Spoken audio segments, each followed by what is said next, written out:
আসসালামু আলাইকুম ওয়া রাহমাতুল্লাহ।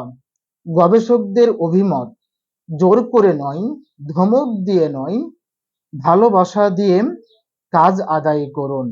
কাউকে কখনো ধমক দিয়ে জোর করে কাজ আদায় করা যায় না। ঊর্ধ্বতন কর্মকর্তাদের ঝাড়ি খেয়ে মুখ বেজার করে বাড়ি ফেরেনি এমন চাকরিজীবী দুনিয়াতে খুঁজে পাওয়া দুষ্কর। এভাবে কাজের ভুল হয়তো শেষ তক শুধরে নেওয়া যায়, কিন্তু মনের বইতে থাকে অশান্তি, ঝড়ো হাওয়া। এই ঝড়ো হাওয়া কখনো শেষ হবার নয়। গবেষকরা বলেছেন, অশান্তির এই ঝড়ই যত নষ্টের গোড়া।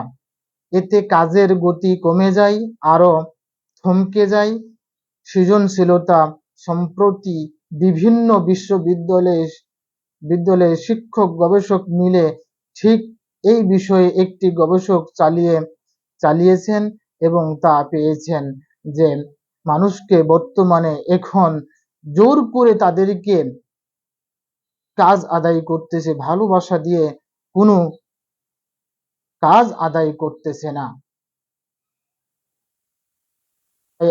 আসুন আমরা সকলকে ভালোবাসা দিয়ে সকলের কাছ থেকে কাজ আদায় করব ইনশাল্লাহ, এবং সেও খুশি হবে এবং বিভিন্ন